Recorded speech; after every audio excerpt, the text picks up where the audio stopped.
وأشهد أن لا إله إلا الله وحده لا شريك له وأشهد أن محمدا عبده ورسوله أما بعد فإن خير الحديث كتاب الله وخير الهدي هدي محمد صلى الله عليه وسلم وشر الأمور محدثاتها وكل محدثة بدعة وكل بدعة ضلالة وكل ضلالة في النار. أعوذ بالله السميع العليم من الشيطان الرجيم من حمزه ونفخه ونفثه. بسم الله الرحمن الرحيم. قل إن صلاتي ونسكي ومحياي ومماتي لله رب العالمين. ہر قسم کی حمد و ثناء، تعریف، بزرگی اور بڑائی رب ذوالجلال کے لیے. درود اور سلام ہو ہم سب کے سردار سید الاولین والآخرین نبینا محمد صلی اللہ علیہ وسلم کی ذات مبارکہ اور مقدسہ پر صلوات ربی وسلامہ وبرکاتہ علیہ.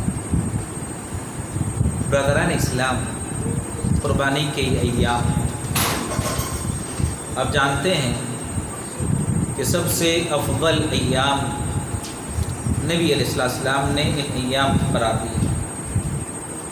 ان ایام کو سب سے افضل قرار دینے کی وجہ کہ ان ایام میں عرفہ کا دن بھی ہے کہ اگر کوئی مسلمان عرفہ کے دن کا روزہ رکھتا ہے تو اللہ تعالیٰ ایک سال پچھلے اور ایک سال اگلے گناہوں کو معاف کرتا ہے. اور یوم النحر بھی وہ دن جس دن انسان قربانی کے جانور کو ذبح کرتا ہے. نبی علیہ السلام نے فرمایا افضل الایام عند اللہ یوم النحر، کہ اللہ کے پاس سب سے فضیلت والا سب سے بہترین دن اگر کوئی ہے تو وہ یوم النحر. ثم یوم القر، اس کے بعد پھر 11ویں تاریخ عید کے بعد دوسرا دن وہ اللہ تعالیٰ کو زیادہ محبوب ہے.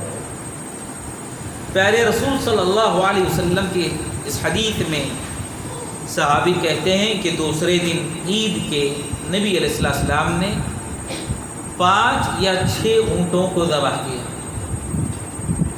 اس کے بعد اللہ کے نبی علیہ السلام نے فرمایا کہ تم میں کا جو آدمی، جو شخص جتنا چاہے اس گوشت کو لے لے، گوشت کو حاصل کر لے. صحابی فرماتے ہیں کہ 6 اونٹ کو ذبح کرنے کے لیے نبی علیہ السلام آ رہے تھے تو اللہ کے نبی علیہ السلام کے ہاتھ سے ذبح ہونے کے لیے اونٹ آپس میں ایک دوسرے پر سبقت لے جانے کی کوشش کرتے تھے پہلے ذبح ہونے کے نبی علیہ السلام کے ہاتھ سے. تو سب سے بہترین دن، سب سے افضل دن اللہ کے پاس قربانی والا دن ہے. پھر اس کے بعد 11ویں تاریخ عید کے دوسرے دن کو نبی علیہ السلام نے افضل قرار دیا. آپ جانتے ہیں کہ ان دنوں میں جو کام کیا جاتا ہے، نماز عید ادا کی جاتی ہے، نماز پڑھی جاتی ہے، اور نماز عید ہر مسلمان مرد اور عورت پر واجب ضروری ہے. نبی علیہ السلام نے حائضہ عورت کو گھر سے نکالنے کا حکم دیا اور آپ نے فرمایا کہ مصلی جہاں نماز عید ادا ہوتی ہے وہاں حائضہ عورت بھی حاضر ہوگی اور مسلمانوں کی نماز میں شرکت نہ کرتے ہوئے جو دعا ہوتی ہے اس میں حائضہ عورت بھی شامل ہوگی، شریک ہوگی. نبی علیہ السلام نے اتنی تاکید کی. تو نماز عید کے بعد انسان قربانی کا جانور ذبح کرتا ہے. قربانی نبی علیہ السلام نے فرمایا من وجد ساعة فلم يضحي فلا يقربن مصلانا، کہ اگر تم میں سے کسی شخص کے پاس طاقت ہو، استطاعت ہو، طاقت رکھنے کے باوجود وہ قربانی نہ کرے، اس کو چاہیے کہ ہمارے مصلی کے قریب نہ آئے. طاقت رکھتا ہے، استطاعت پائی جاتی ہے، باوجود استطاعت رکھنے کے بہت سارے مسلمان قربانی نہیں کرتے، نبی علیہ السلام نے ایسے انسان کے تعلق سے فرمایا من وجد سعۃ، کہ اگر کوئی مسلمان طاقت رکھتا ہے قربانی کرنے کی پھر بھی قربانی نہ کرے، فلا یقربن مصلانا، وہ ہمارے مصلی کے قریب نہ آئے۔ اس حدیث سے استدلال کرتے ہوئے علماء نے کہا کہ اگر کسی انسان کے پاس، مسلمان کے پاس طاقت ہو قربانی کرنے کی تو اس پر قربانی کرنا واجب ہے، ضروری ہے۔ اور آپ جانتے ہیں نبی علیہ السلام نے قربانی کے جانور متعین کیے، انہی جانوروں کی قربانی کرنی چاہیے، بہیمۃ الانعام جن کو کہا جاتا ہے۔ اور اللہ کے نبی علیہ السلام نے عمر کی مقرر کی، آپ صلی اللہ علیہ وسلم نے فرمایا لا تذبحوا الا مسنہ الا ان یعصر علیکم فتذبحوا جزعۃ من الضأن، کہ اگر کوئی قربانی کا جانور ذبح کرنا چاہتا ہے، اللہ کے راستے میں قربان کرنا چاہتا ہے، تو اس کو چاہیے کہ مسنہ جانور ذبح کرے۔ مسنہ جانور اس جانور کو کہا جاتا ہے جس کے دودھ والے دانت گر گئے ہیں، دودھ والے دانت، دودھ پیتے ہوئے جو دانت ہوتے ہیں، وہ دانت گرنے کے بعد جب دانت نکلتے ہیں جانور کے تو اس کو مسنہ کہا جاتا ہے۔ علماء نے کہا کہ اگر دودھ والے دانت گر جائیں اس کے بعد دوسرے دانت آ جائیں تو اس کو مسنہ کہا جاتا ہے، اس جانور کی قربانی کرنی چاہیے۔ لیکن نبی علیہ السلام نے استثناء دی بھیڑ یا دمبے کے لیے۔ اونٹ ذبح کرنا چاہتا ہے، کوئی گائے ذبح کرنا چاہتا ہے، یا کوئی انسان بکری ذبح کرنا چاہتا ہے تو اس کو چاہیے کہ دودھ والے دانت گرنے کے بعد انسان قربانی کا جانور اختیار کرے، سوائے بھیڑ یا دمبے کے۔ نبی علیہ السلام نے فرمایا ان الثنیہ ان الجزعۃ من الضأن یوفی مما یوفی منہ الثنیہ، کہ اگر کوئی آدمی دمبا خریدتا ہے، بھیڑ خریدتا ہے، یہ دمبا موٹا تازہ ہے، دکھنے میں بھاری نظر آتا ہے، تو نبی علیہ السلام نے فرمایا اگرچہ اس کے دودھ والے دانت نہ جھڑے ہوں تب بھی اس کی قربانی کی جا سکتی ہے، جائز ہے۔ نبی علیہ السلام نے فرمایا ان الجزعۃ من الضأن، کہ اگر بھیڑ ہو یا دمبا ہو، اس کے 6 ماہ گزر جاتے ہیں، دودھ والے دانت اگرچہ نہ گرے ہوں تب بھی اس کی قربانی کی جا سکتی ہے، دی جا سکتی ہے۔ تو مسلمانوں کو چاہیے کہ جو عمر نبی علیہ السلام نے بیان کی جانور ذبح کرتے ہوئے اس عمر کا خیال رکھے۔ جانور جو ذبح کیا جاتا ہے عید کی نماز کے بعد، نماز عید سے پہلے اگر کوئی مسلمان اپنے جانور کی قربانی کرتا ہے تو نبی علیہ السلام نے فرمایا عام صدقہ شمار ہوگا، قربانی اس کی نہیں ہوگی۔ نبی علیہ السلام نے ایک صحابی کو دیکھا نماز عید سے پہلے اپنے جانور کو ذبح کر دیا تھا۔ آپ صلی اللہ علیہ وسلم نے سوال کیا، پوچھا کہ کس نے اپنے جانور کو ذبح کیا؟ صحابی کھڑے ہوئے فرمانے لگے انا یا رسول اللہ کے نبی، میں نے ذبح کیا۔ تو آپ صلی اللہ علیہ وسلم نے فرمایا کہ تم نے اتنی جلدی ذبح کر دیا؟ صحابی نے فرمایا کہ میں اپنے پڑوسیوں کو عید کے دن گوشت فراہم کرنا چاہتا تھا، گوشت مہیا کرانا چاہتا تھا، اس لیے میں نے جانور کو ذبح کر دیا۔ نبی علیہ السلام نے فرمایا کہ تم کو عام صدقے کا ثواب ملے گا، قربانی کا ثواب تمہیں نہیں ملے گا۔ تو عید کے نماز کے بعد قربانی کی جاتی ہے۔ اگر کوئی نماز عید سے پہلے اپنے جانور کو ذبح کرتا ہے تو اسی صورت میں اس کو قربانی کو شمار نہیں کیا جائے گا۔ نبی علیہ السلام جانور خود ذبح کرتے ہیں، جانور خود اپنے ہاتھ سے کاٹا کرتے تھے۔ اگر کسی مسلمان کے پاس طاقت ہو، استطاعت ہو، اس کو چاہیے کہ خود ذبح کرے۔ حتیٰ کہ عورتیں بھی گھر کی اگر چاہیں تو جانوروں کو ذبح کر سکتی ہیں، چاہے مرد ہو چاہے عورت ہو، یا گھر کے بچے ہیں جانور ذبح کرنے کی طاقت رکھتے ہو تو ان سے بھی جانور ذبح کروایا جا سکتا ہے، کوئی حرج کی بات نہیں۔ نبی علیہ السلام خود اپنے جانور کو ذبح کیا کرتے تھے، تو اس لیے کوئی مسلمان قربانی دینے والا اس کو چاہیے کہ خود جانور کو ذبح کرے۔ اور ذبح کرتے ہوئے چند آداب اللہ کے نبی علیہ السلام نے سکھائے کہ جانور کے ساتھ نرمی کا معاملہ کرنا، احسان کے ساتھ، اچھائی کے ساتھ حسن کے سلوک کرتے ہوئے اس کو کاٹنا، اس کو ذبح کرنا، یہ تعلیم اسلام عطا کرتا ہے، دیتا ہے۔ نبی علیہ السلام نے فرمایا ان اللہ یحب الرفق فی کل شیء، ان اللہ کتب الاحسان، کہ اللہ تعالیٰ نے ہر چیز میں احسان کو لکھا ہے، حسن سلوک کو لکھا ہے، یہاں تک کہ اگر کوئی اپنے جانور کو ذبح کرتا ہے، قربانی کرتا ہے، تو اللہ تعالیٰ نے حکم دیا کہ اچھے انداز میں نرمی کے ساتھ انسان اپنے جانور کو ذبح کرے۔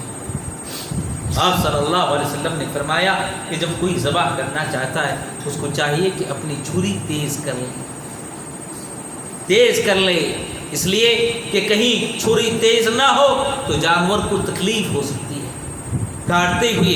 تو آپ صلی اللہ علیہ وسلم نے حکم دیا کہ جانور کو ذبح کرنے سے پہلے اپنی چھری کو تیز کر لے، ایک جانور کو دوسرے جانور کے سامنے ذبح نہ کرے۔ آپ صلی اللہ علیہ وسلم نے منع کر دیا، جانور کے سامنے اپنی چھری کو تیز نہ کرے۔ میرے محترم مسلمان دوستو، غور کرنے کا مقام ہے کہ اسلام جانوروں کے ساتھ حسن سلوک کی تعلیم دیتا ہے، سکھاتا ہے کہ کیسے جانور کو ہمیں ذبح کرنا ہے۔ اور جانور کو ذبح کیا جاتا ہے تو چاہیے کہ اس کے رخ کو قبلے کی طرف کر لیں، قبلے کی طرف کھڑے ہو کر انسان جانور کو ذبح کرے، اور نبی علیہ السلام اپنا پیر یا اپنا ہاتھ اس کی گردن پر رکھ دیتے تھے، اور اس کے بعد بسم اللہ اللہ اکبر کہہ کر انسان اپنے جانور کو ذبح کر سکتا ہے۔ ورنہ جو طویل دعا نبی علیہ السلام نے سکھائی ہے اس کو پڑھ کر بھی انسان اپنے جانور کو ذبح کر سکتا ہے۔ کوئی ضروری نہیں کہ زبان سے انسان نیت کرے، بلکہ دل کے ارادے کے نام کو نیت کہا جاتا ہے۔ دل میں ارادہ موجود ہے، کس کی طرف سے جانور ذبح کیا جا رہا ہے، قربانی پیش کی جا رہی ہے، اللہ تعالیٰ دلوں کے حال کو جاننے والا ہے۔ ایک قربانی پورے گھر والوں کی طرف سے کافی ہے، ایک دمبا، ایک بکرا، حتیٰ کہ ایک حصہ گائے میں، ایک حصہ اونٹ میں انسان قربانی دیتا ہے تو پورے گھر والوں کی طرف سے وہ قربانی کافی ہوگی، جیسا کہ اللہ کے نبی علیہ السلام نے اپنی جانب سے اور ازواج مطہرات کی جانب سے آپ صلی اللہ علیہ وسلم نے ذبح کیا تھا۔ یہاں بہت سارے مسلمان میت کی طرف سے قربانی کے تعلق سے سوال کرتے ہیں کہ آیا میت کی طرف سے قربانی جائز ہے یا ناجائز ہے، قربانی کی جا سکتی ہے یا نہیں کی جا سکتی؟ میرے محترم مسلمان دوستو، جب انسان مر جاتا ہے، قبر میں پہنچ جاتا ہے تو اعمال کا سلسلہ منقطع ہو جاتا ہے، سوائے ان اعمال کے جن کے ثواب پہنچنے کی نبی علیہ السلام نے خبر دی۔ آپ صلی اللہ علیہ وسلم نے فرمایا اذا مات ابن آدم انقطع عنہ عمله الا من ثلاث، کہ جب ابن آدم کا انتقال ہو جاتا ہے تو اعمال کا سلسلہ ختم ہو جاتا ہے، رک جاتا ہے، الا من ثلاث، سوائے 3 اعمال کے۔ آپ صلی اللہ علیہ وسلم نے فرمایا صدقۃ جاریہ، کسی نے اپنی زندگی میں صدقہ جاریہ کا انتظام کیا، اس کا ثواب انسان کو مرنے کے بعد قبر میں ملتا ہے۔ او علم ينتفع به، علم پھیلانے میں، علم کو عام کرنے میں حصہ ڈالا، اس علم کی وجہ سے انسان کو قبر میں ثواب ملتا ہے۔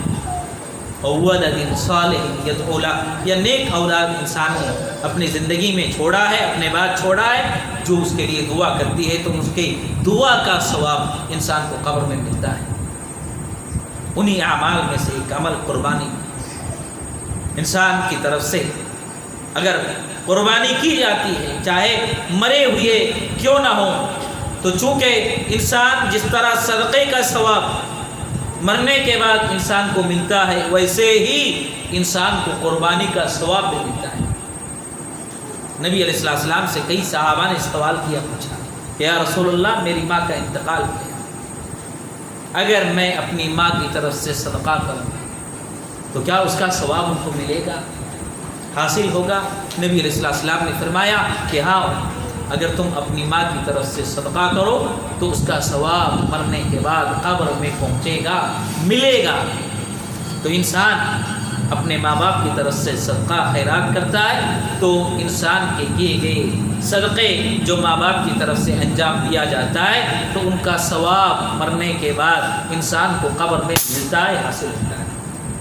اور قربانی صدقے کی ایک قسم، جس طرح صدقے کا ثواب انسان کو قبر میں حاصل ہوتا ہے، ملتا ہے، ویسے ہی قربانی کا ثواب بھی ملتا ہے۔ لیکن یاد رکھیں، نبی علیہ السلام تقریباً کئی مرتبہ آپ نے اپنی زندگی میں قربانی کی، لیکن اللہ کے نبی علیہ السلام سے قبل جن کا انتقال ہو چکا تھا، کبھی آپ صلی اللہ علیہ وسلم نے ان کی طرف سے مستقل قربانی کا اہتمام نہیں کیا۔ آپ کی اہلیہ خدیجہ رضی اللہ تعالی عنہا کا آپ کی زندگی میں انتقال ہوا، اللہ کے نبی علیہ السلام نے کبھی مستقل ان کی جانب سے قربانی نہیں کی۔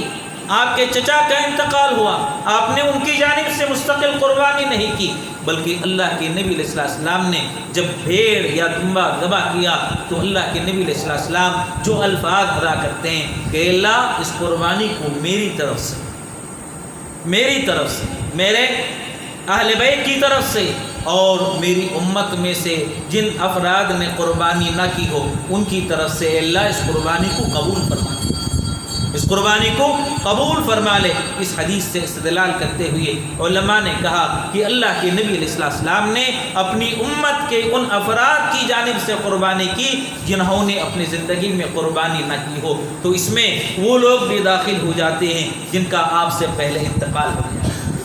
تو گویا کہ مستقل آپ نے قربانی نہیں کی، بلکہ زندوں کی طرف سے جو قربانی کی جاتی ہے اس میں ثواب میں، اجر میں آپ نے ان کو بھی شامل کر لیا، ان کو بھی داخل کر لیا۔ تو اگر کوئی انسان نبی علیہ السلام کی اتباع کرنا چاہتا ہے، اقتداء کرنا چاہتا ہے، تو اس کو چاہیے کہ جب وہ اپنی جانب سے، اپنے گھر والوں کی جانب سے قربانی کرتا ہے تو اسی قربانی میں اپنے ان والدین کی طرف سے جن کا انتقال ہو چکا ہے، دنیا سے رخصت ہو چکے ہیں، ان کی طرف سے نیت کر سکتا ہے، اور اللہ تعالیٰ اس کا ثواب والدین کو مرنے کے بعد بھی عطا کرے گا، والدین کو مرنے کے بعد بھی دے گا۔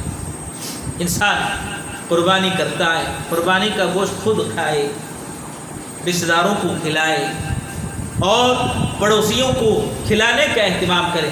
بہت سارے مساکین ہوتے ہیں، عموماً دیکھا یہ جاتا ہے کہ انسان قربانی کرتا ہے تو اپنے پہچاننے والے، جاننے والے، اپنے دوست اور احباب کا زیادہ خیال رکھتا ہے، عموماً ان کی جانب سے بھی قربانی کی جا چکی ہوتی ہے، ایسے ہی لوگوں کو گوشت پہنچانے کا اہتمام کرتا ہے۔ معاشرے میں بہت سارے غریب ہیں، فقیر ہیں، مساکین ہیں، جو کبھی اپنی غربت کا اظہار نہیں کرتے، سوال نہیں کرتے، نہیں مانگتے، ہاتھ نہیں پھیلاتے، اور قربانی ان کے گھر میں نہیں کی جا گئی ہے۔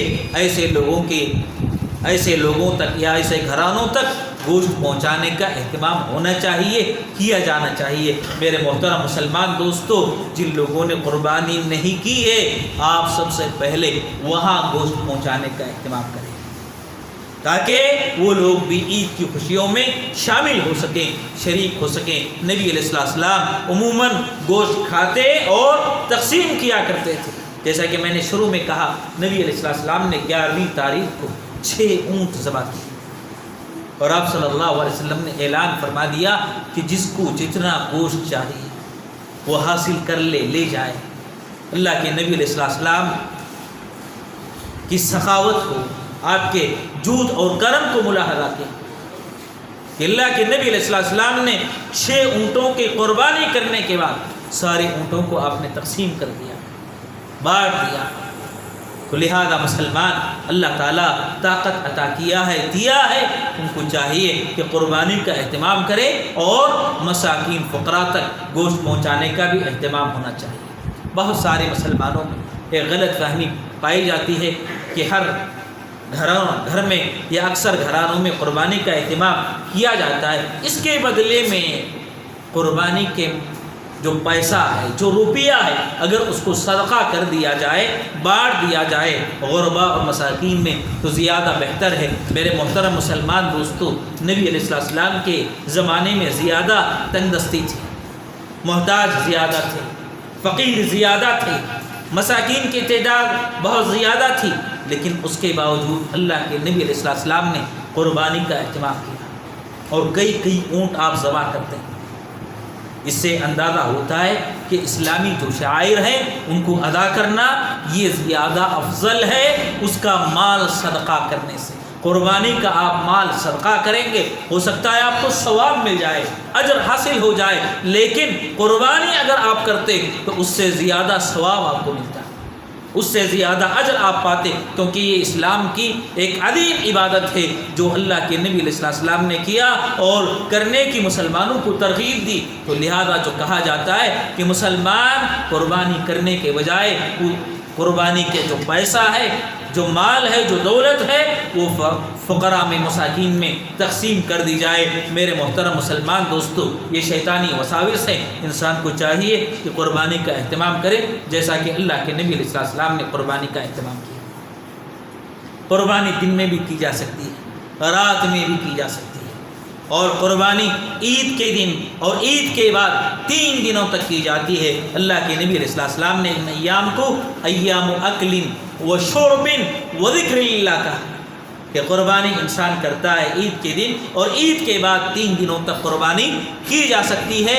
آپ صلی اللہ علیہ وسلم نے فرمایا یہ کھانے پینے کے دن ہے، ایام اکل و شرب، انسان خود کھائے، خود پیے، اوروں کو بھی کھلائے، اوروں کو بھی پلائے، اور آپ نے فرمایا وذکر اللہ، اللہ تعالیٰ کو یاد کرنے کے ایام ہیں، لہذا انسان کو چاہیے کہ کھائے پیے۔ ان ایام میں روزہ رکھنا حرام ہے کیونکہ یہ عید کے ایام ہیں، یوم النحر اور اس کے بعد 3 دن یہ ایام عید کہلاتے ہیں، عید کے ایام ہیں، ان دنوں روزہ رکھنا مسلمان پر حرام ہے۔ کوئی کسی کے لیے جائز نہیں کہ ان دنوں میں روزے کا اہتمام کرے۔ اللہ کے نبی علیہ السلام عیدگاہ جاتے تو اللہ کے نبی علیہ السلام عیدگاہ جانے سے پہلے آپ کچھ نہیں کھاتے، یہاں تک کہ آپ صلی اللہ علیہ وسلم نماز عید ادا کر کے آتے، جانور کو ذبح کرتے، سب سے پہلے جانور کے گوشت سے آغاز کیا کرتے تھے۔ یہ اللہ کے نبی علیہ السلام کی سنت ہے۔ تو میرے محترم مسلمان دوستو، بڑے عظیم ایام ہیں، عرفہ کے روزے کا ہم اہتمام کریں۔ اللہ تعالیٰ 2 سال کے گناہوں کو معاف کرتا ہے، اور عید میں اپنے اہل و عیال پر وسعت اور ان کی خوشحالی کا، ان کی جائز خواہشات کی تکمیل کا خیال رکھیں۔ اس سے ان ایام میں خوشی داخل کرنا، خوشی فراہم کرنا یہ مطلوب ہے، شریعت نے اس کی ترغیب دی ہے۔ رب کریم سے میں دعا کرتا ہوں کہ اللہ تعالیٰ ہم تمام مسلمانوں کو نبی علیہ السلام کے فرامین کے مطابق اپنی قربانیوں کو انجام دینے کی توفیق عطا فرمائے۔ اللہ تعالیٰ ہم تمام کی قربانیوں کو قبول فرمائے۔ اللہ تعالیٰ جب تک زندہ رکھے، ایمان و اسلام پر زندہ رکھے، موت دے تو اللہ توحید اور ایمان کو موت عطا فرمائے۔ آمین۔ وآخر دعوانا الحمدللہ رب العالمین۔